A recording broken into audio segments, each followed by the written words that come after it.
Today we have a conversation with two artists who are taking part in the At Second Glance platform, which is organized by Austrian Cultural Forum here in Belgrade as a collaboration between, or as an invitation to collaborate in a way between Austrian artists and Serbian artists. And of course, this platform has been, let's say, initiated in a way, or it is serving as a kind of a support for the artists in these troubling times, let's say. I would like to introduce the artists who are chosen this year for this month to be the pair in focus. They have met just 1 hour ago, so they're not connected in kind of in any way, basically, besides this context.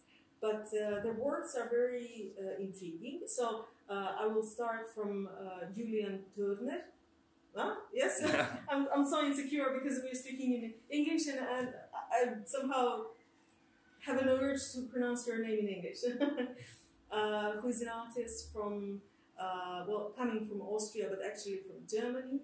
And I will read shortly his actually introduction because it will be much more accurate. The planned imperfection, which is quite an interesting play of words. Planned imperfection is at the heart of Turner's multimedia works, in which he cites and humorously challenges the conventions of the art business. Collages, models, material imitations are often repeated. Tropes like food, architecture, and techniques are appropriated from everything the artist finds interesting, transferred into the spaces they inhabit, and charged with new meaning via his typical signature, which may be described as amateurish, which is interesting, in the best sense of the word. So we'll delve into that, actually, the amateurish sense of the word and the practice, what it means within the context of this particular work, which has been proposed and accepted on this platform. Mariela Cvetić she's PhD, who actually defended her PhD in this room. She's an artist, an art theorist, and she's a full-time professor at the University of Belgrade, the Faculty of Architecture, and guest professor at the University of Arts, which is where we are, in the interdisciplinary studies of arts and media. Her artistic practice and theoretical work explores the relationship between subject and space on many different levels. So it can be as an artistic practice, but it also can be as a theoretical inquiry, theoretical platform to question this relation between space and subject, or person or individual. And her work is titled Like a House, and Julian's work is titled House of Flowers, which is quite curious, actually, how these two houses meet on an unusual occasion, let's say. But Julian's, actually, we start from, it's best to start actually by yourself introducing the works. It's better than Well, the work House of Flowers is, say, a compilation of features from the House of Flowers in Zisinje. A compilation that is compressed and also a bit compromised. Because I basically took that as a blueprint. I was invited at an art fair, Vienna Contemporary, to propose a stall. The problem is with all these art fairs, there's just booth after booth of white wall works on it, and it just suffocates the artworks. So I had to do something differently, and this House of Flowers came in handy at the right time. I mean, I usually do collect architectural references for later use, so this quite an archive that I could work with. But this intrigued me at that time. It was just perfect. But it's just a blueprint to discuss, say, sculptural and artistic topics, like topics of presentation. How can you show things, be it anything, be it art, but yeah, this presentation thing, and we have all the staffette in the back. How does that as a clear piece of sculpture relate to, well, everything on the walls, which is also sculpture, but maybe just display or stage design in a sense. But then these heating vents underneath that, actually paintings, so that's canvas. Yeah, so I use the whole thing as a vehicle to discuss these topics of mediality, of material. Mm-hmm. And yeah, it was at the fair. And now it was on display in a former car dealership in the Black Forest. I was very lucky to be included in that collection Gresslin, so it was installed next to Kippenberger and Oehlen and all that. But that's gone now because they're tearing down this car dealership and building an Aldi.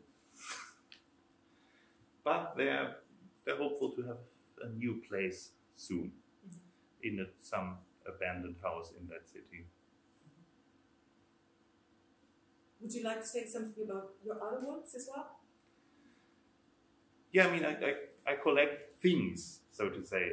Things, maybe souvenirs or pieces of architecture and trains, and well, it often ends up being compiled in one way or another.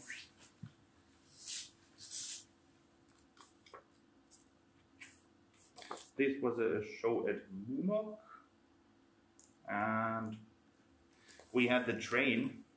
The train is somehow like a Trojan horse, because there was a minibar inside. You could lift the roof up, and there'd be drinks inside that you weren't allowed to carry into the museum, but also there was no way one would know that you were actually able to touch this. So you had to like do the delicate thing under the watchful eyes of the people watching this exhibition, actually touch it and open it. Yeah, but there would be drinks, and that worked well. So that was also a format that I would repeat here.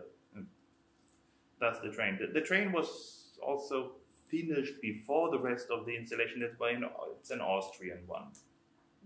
Otherwise, it might have been the Clavivos. My work for this occasion was the part of an exhibition that was presented in 2011 nearby in the Salon of Museum of Contemporary Art, and it was titled Like a House, the work itself, but the whole exhibition was named Conquistador from Culture and Art, and it was in any way connected with Freud's work. And the initial element for the whole exhibition was the rug from his house, from his study. It was the very rug that covered the coach where his patients lied. So the work was for this occasion, for the second glance, was the initial work was like a house, the drawing, but it was animated. It was one step evaluated from the beginning, and it was animated like a small MP for the way I draw. It shows the way I drew and the letters and what was written in this drawing. Actually, it showed the initial the initial drawing was the drawing by Richard Neutra. Richard Neutra was the famous Austrian and later on American architect who was born, and it is coincidence now when we talk about House of Flowers and Tito, at the same year 1892 like Tito. So they were peers, yes, and they both were in First World War, probably at the same side, because in 1915, in the beginning of the Great War, Richard Neutra was in garrison in Trebinje, which was the colonial part of Austria Empire, Austria-Hungary, sorry. And he was young, he chose like a student to be architect, and he drew this house. It was a famous Beck's house, and this is the original drawing of Richard Neutra. So what I did was connected with Freud's visit to Trebinje, which happened some 7 years ago, at the end of 19th century.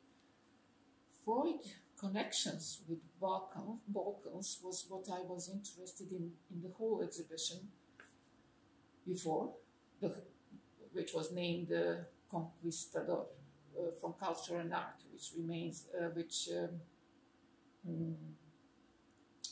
the From Culture is Art, his famous work, book title, From Culture and Art, and Conquistador means that he himself, he wrote in letters that he feels like a conquistador or conqueror, like Cortés, who conquered the New World, and Freud himself feels like it, that his work is about to be to conquer the New World by psychoanalysis.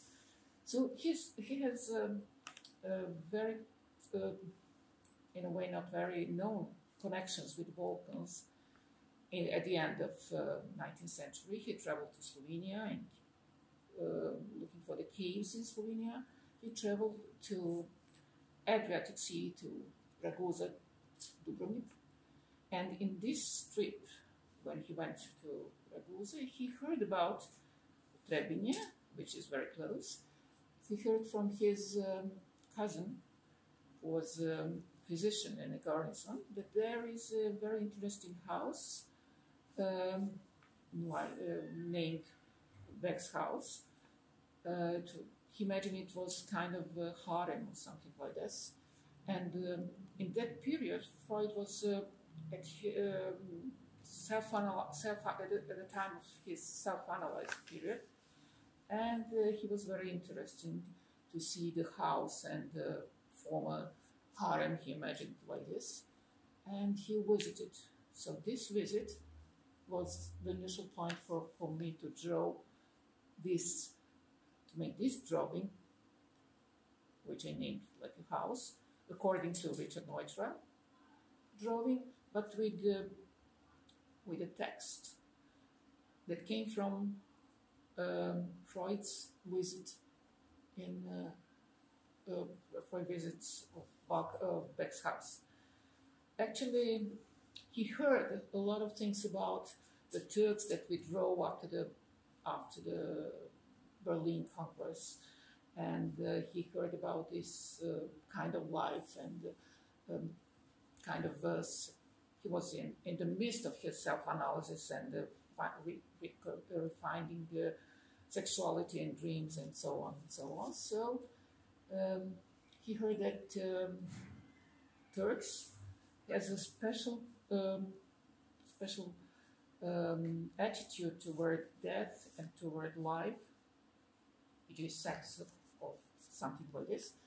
And he had that locals, especially Turks living there, Muslims, had a special attitude toward the physician and special confidence in physician. If physician says to the father of the family that some cousin or relatives is about to die, they were completely confident and in his opinion and peace with with this, and he said, I said it in English, so what can I say? I know that if you could be saved, you could save him, or in German, Herr, was ist das sagen? Ich weiß, wenn zu retten wäre, hattest du ihn gerettet. Sorry for my German, which I do not speak.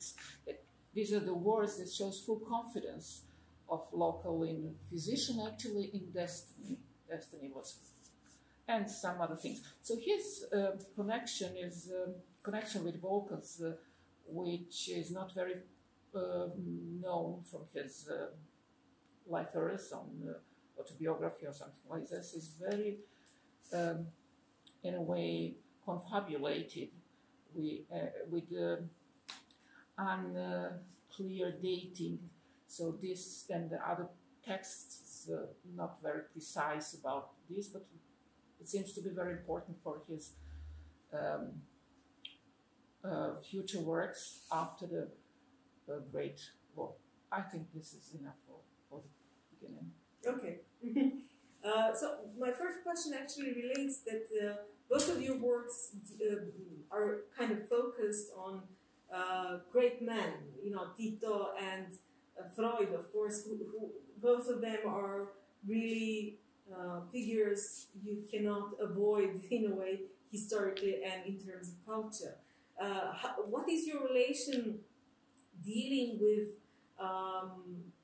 well, with Mariela it's directly dealing with Freud, with you it's not maybe so directly dealing with Tito, but with the House of Flowers, but still your relation is very, well, he's there, you know, it's his space. So what is your relation towards those huge figures, kind of incorporating them into your work? Well, I'm actually being kind of rude by just replacing Tito with myself in that thing. Do we have the close-up of the blue picture? I don't think so. You have to, maybe you show it from your... Should be in here. Visit your website. Yes. Oh, it's here. Must be from a picture of him in the late 60s. Yeah. And I've just made a copy of that with my model and... So he's there. Is he there? That's the question, yeah.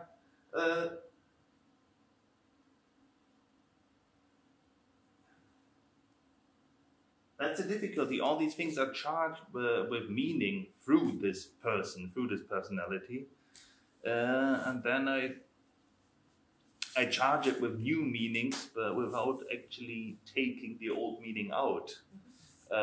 Yeah, it's also a bit, it's psychogeography, because there's something very spontaneous or around the corner or material associations in it, but also some very direct associations. I see myself as the ruler of that place.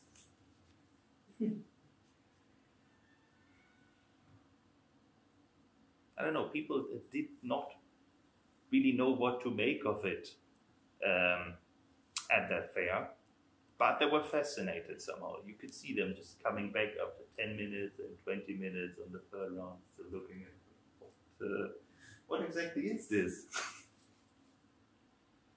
And maybe that's sort of the point.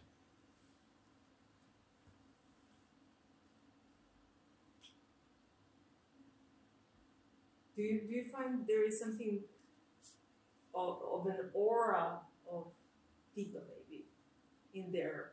Or how do you relate to that aura? Well, definitely, but maybe not so much of his personal aura, but the aura of an era, of a bygone era. And yeah. So say the 60s and 70s and the state that does not exist anymore. And And I didn't expect that because I mean, I recreated it from totally different materials and it was all new. But personally being in there, yes, it felt like this aura is somehow there. Mm-hmm. Okay, we'll continue. Mariela, how do you refer to this question of relating to such a huge figure in psychoanalysis, in somebody who did relate to art, and incorporating him back into your work? I'm interested in psychoanalysis and art in my practice and in a theory for many years ago, decades. So and the Freud himself is a great figure that was who was the theme of many other artists. His work was an inspiration to many artists. I'm just one of in the line of artists who works with the psychoanalysis and Freud's work. So for me it was quite natural. I was especially interested in this part of his side that is somehow connected to the Balkan, and his personality that was strange. His position actually in Vienna at the end of 19th and the beginning of 20th century, that was very specific, because he himself was in a way orientalized in Vienna is this year, the same way as he felt the Turks or the former Turks in Bosnia or these countries, whatever the name of the country was, yes, Oriental, because he lives in Vienna as a Jew, but he felt an Austrian, and he has a special, of course, problem with his father, who was the Eastern Jew. To him, he felt like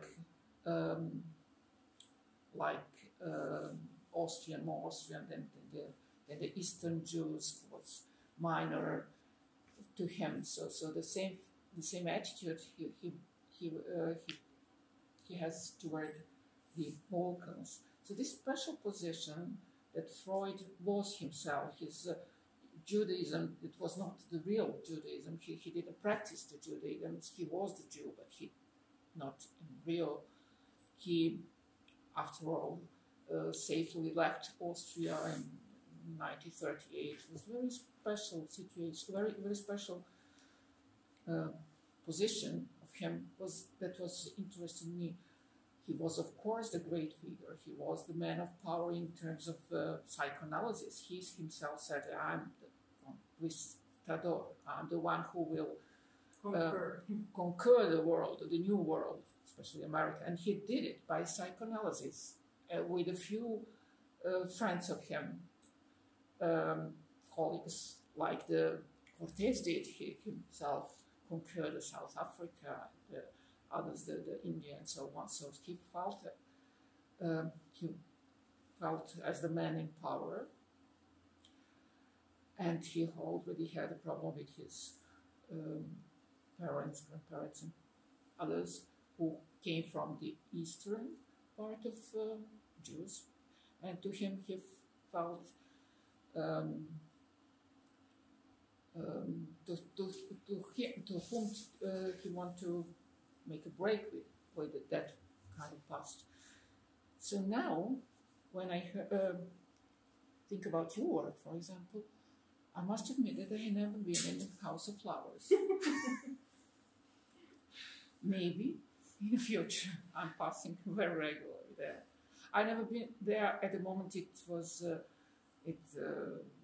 usually for us, the children, to be there in the 80s, and then I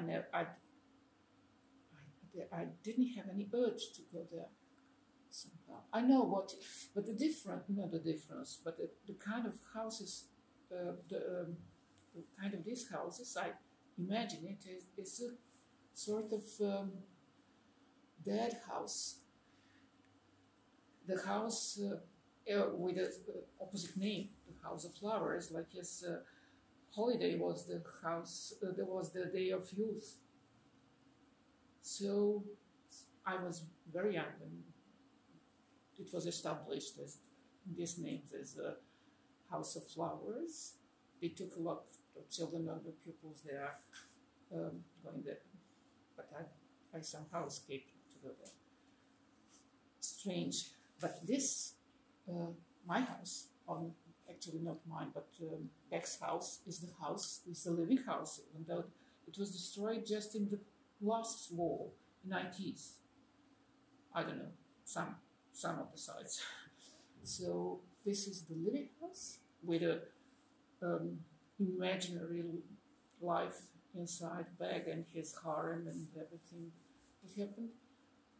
On the other side, this is the House of Flowers, that was the dead house, the house of the period that was probably illusion or something like that. So my attitude, I don't know, maybe I shall go there in the future to come, in the years to come. In my maybe research, I have this impression that it was most dead in the 90s. And also the flowers were extremely stale and almost dead. 90s, of course. Yes. Well, there's a good reason for that. Yeah.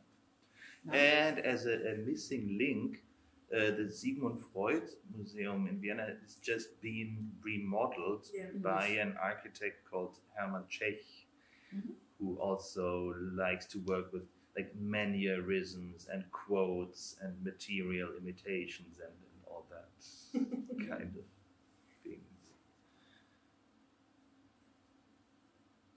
Do you find that's a little bit of a tricky question, and somehow I don't find it in your work, but I'm curious how you relate to the question of populism, as Tito is definitely somebody who is part of the popular culture which goes into populism, and Freud, on the other hand, is much more elitist, but at the same time, yes, he's a staple. He's definitely part of something that is self-understood wrongly, but it's there.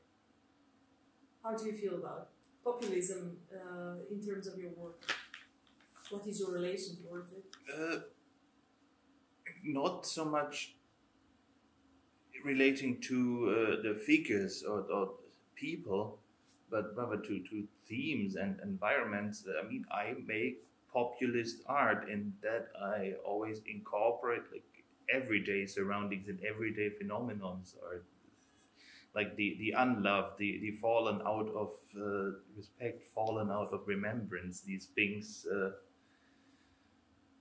But that's arguably populist, because I always take the simple things, the public things. And in terms of your work, that is something that you find basically close. Yeah, it's like applying art solutions to non-art things. Okay, Mariela?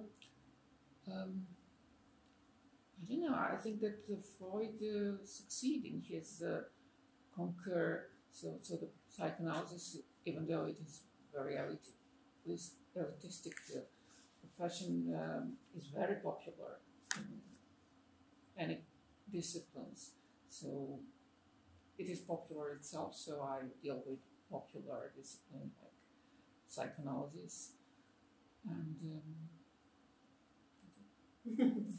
Both of your works actually, it's literal. Both of your works have a house in their title, and you've already started talking about it. I'm curious, a house is very strong symbol of many things, and perhaps especially today when everything has been, the societies have been kind of shaken completely. A house is a symbol of something which is firm, permanent, something that is reliable. And how do you feel, how do you feel, what is your relation towards the symbol, let's say, of a house of flowers, or Beck's house? how do you feel about using the symbol perhaps today in art?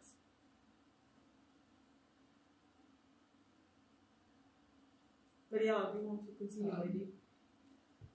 In other, I'm using houses, the idea of house in my other all of my works. So as the very idea of the place, for instance, as the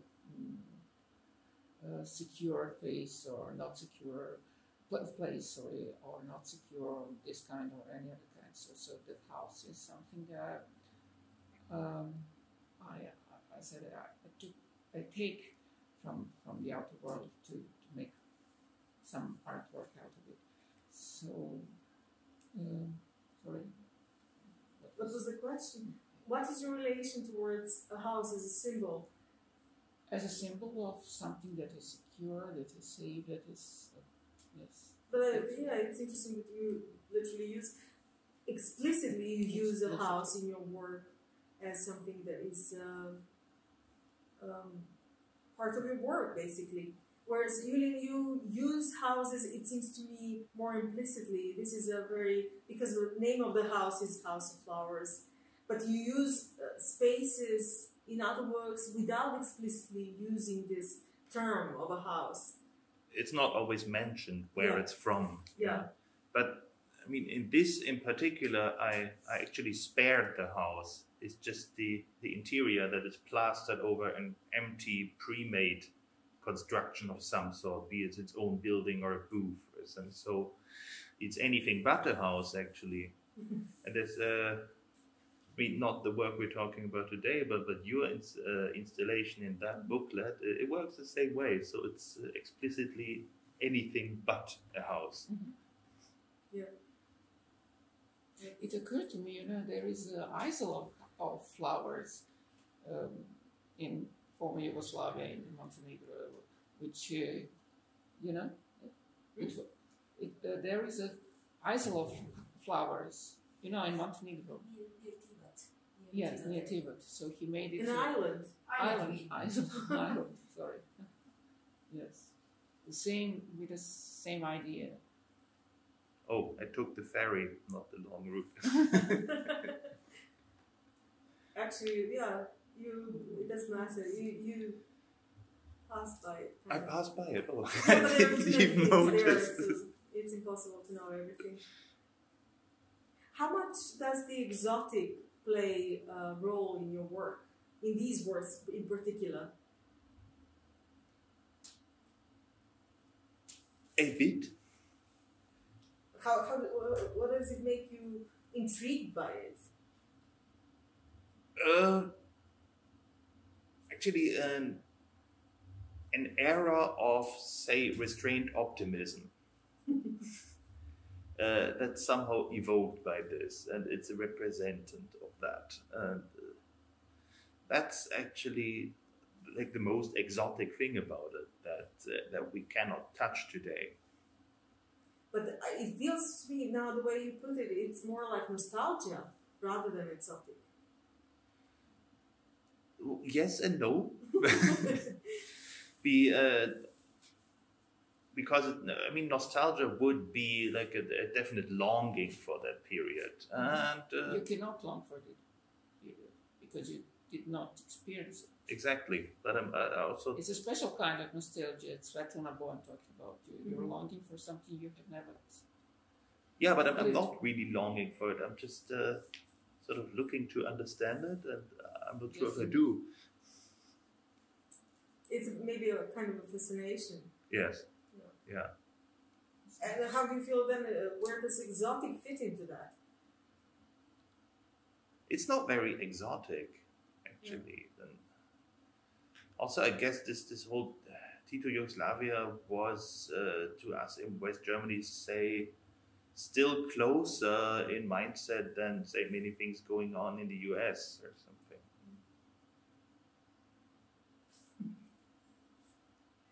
Maria, I mean, you are dealing with exoticism. But exotic is everything you cannot touch. It's not it's exo. Yeah. Yes. So for him, it's this exotic. For me, this is exotic for many other people. I mean, Freud and Orient and everything else. It's double exotic. Exotic inside, exotic. So all this erotic element in his conquered terrain and the carpet itself that was oriented. It was in his study, in his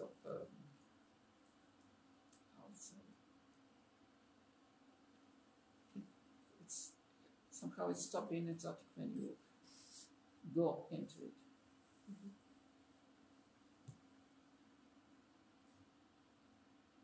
Do you feel that you actually experienced it so close? I'm still experiencing it. For instance, if we compare the study in Vienna to studying in London, it's a strange feeling, you know. This is the original element. This is the in London. He took himself when he moved from Austria to London in 1938, and in his very own house in Vienna, it was not now. All this furniture is not original from his. It's from his period, but it not belongs to them because these furniture and all the elements are there in London, so you feel somehow between two places, between London and Vienna. This is the original house, but with fake elements, and this is some other house. He lived only for a year or two there in London with the original furniture and everything, where he spent all his life working on this great science, let's say, psychoanalysis. So this is the strange feeling between these two places for me. Mm-hmm. So I'm still living into. Do you have any kind of? I'll push it again a little bit too far, maybe, but perhaps a feeling of it's in my mind the word.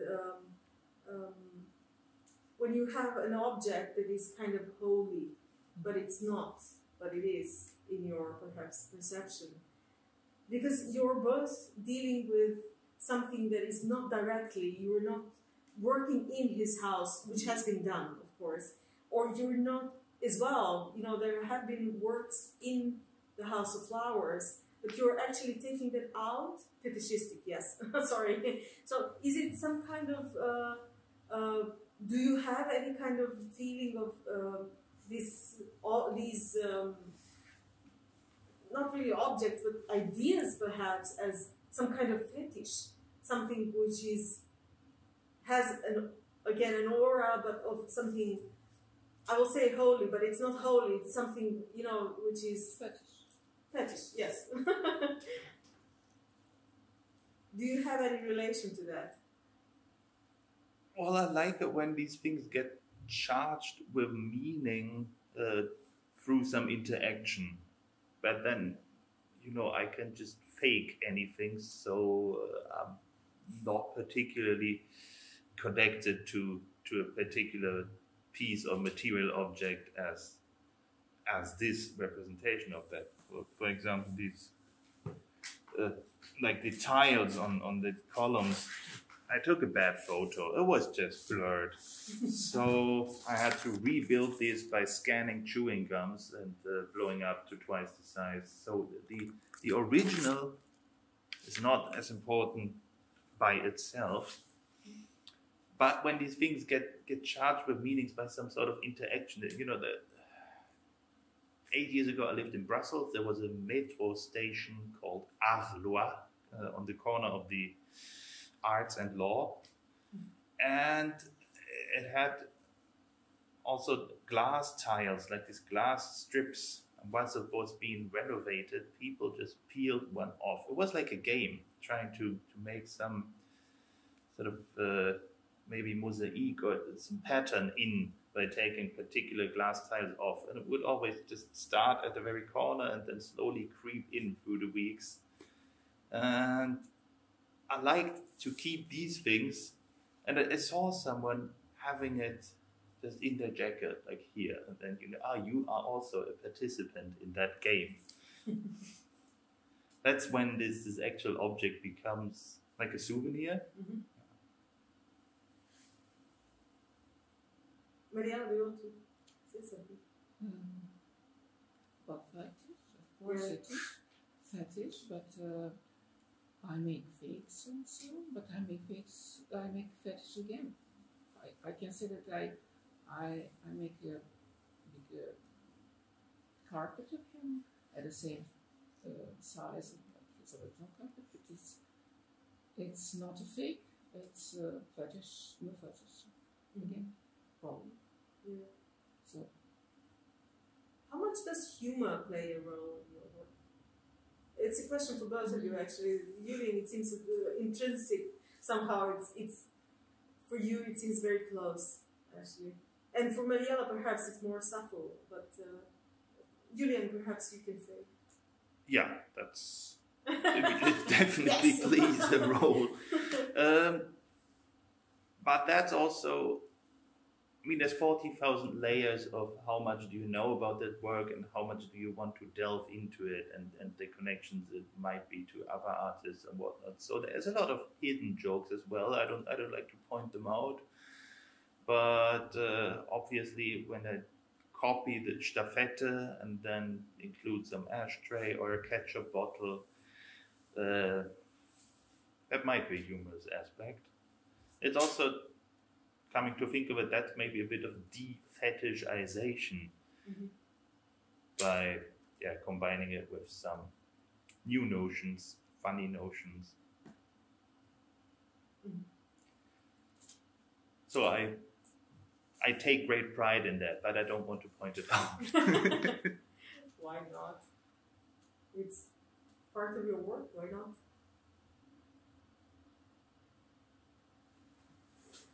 I mean, in a way, I'd say that your work is obviously humorous because of the combinations of, the mini-buy, at least, etc., etc. But why do you keep do you keep testing your audiences whether they get the gist? I do actually, but also just telling a non-verbal joke somehow makes it bad, so I can't tell really. Yeah. Perhaps have you thought about making a game with the title of the work, because it is verbal, but at the same time it can hint into something. Or perhaps this is also kind of funny because a house of flowers, and then you do have some dry flowers actually, but not many. Yeah. Okay. But these were real. Ah, okay. From my home. Okay. But yeah, it's, in its current iteration, it's been replaced with lots of plastic. Yeah. Ah, okay. Looks brilliant. Mariela, how about I don't know about the humor. I did not have intention to be humorous, or probably there are some jokes. But in some ways. Because, for example, it's not part of this particular presentation, but the exhibition itself, you have it in the catalog. The exhibition itself had that part of your, which sounds very dramatic, but at the same time I can see humor in it, where you recreate the bed, but it's not this exotic, today, like in an unimaginably expensive carpet, oriental carpet, from Afghanistan or I don't know where, which was being made for like 5 years of somebody's life. But you put actually a cheap blanket. It's our version of our. I mean, so it could be humorous, but you seem always so serious that I was always reluctant to to add humor to it. But it is actually, it could be very. I could rather imagine Julian making this than you. No, I see this way. Freud has been the subject of a lot of jokes. Yes. Do you want to tell one? I couldn't come up with one, actually. Sometimes the cigar is just a cigar. Yes.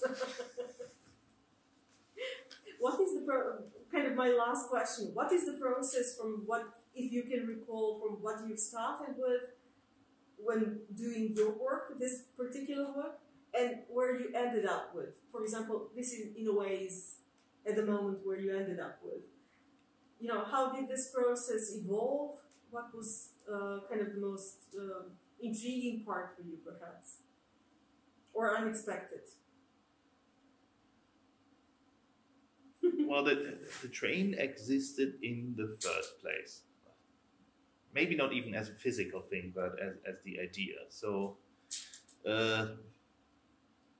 when I visited this House of Flowers, they had an exhibition of Plavivos in the side wings. So that maybe made the click, here's my perfect environment for that. And I sort of moved along from there. The first thing that was very clear to me was that the whole walls would have to be covered in some sort of fake marble, fake material, nothing white.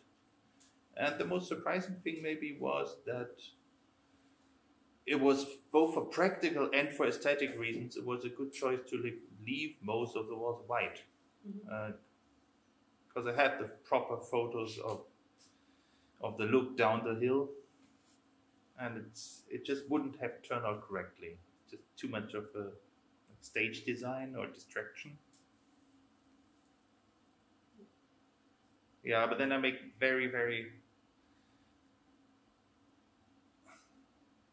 important plans about what relates to which materiality and what are the, for example, it's also always related to a very, very practical question, like all these Staffette. I knew that I was not going to be in Vienna for the summer, but in Berlin with just a flat and no studio. So these were perfect to just make one after another, put them in a suitcase and just go along with that. The rest happened very quickly in a couple of weeks, just build it. Mm-hmm. And in terms of kind of your internal work, your relation towards the kind of inspiration, let's say, and your final presentation, how much did that evolve, or did you just follow your feeling, which was kind of similar? You just developed it further, and then you came to a point. Was there any kind of surprise that you, at some point, perhaps you said, "Oh, this is funny," because I wouldn't think that it would take me to this place, symbolical place. No, not in this case. Yeah. But yeah, I always do a lot of extensive research that I don't really need to do. Mm-hmm. So, I gain more knowledge than I would need. I get to different places and points. Like interesting things come out, but they're not really directly related to my work then. Or at least not this one. Yes. They might come up. They might come up later.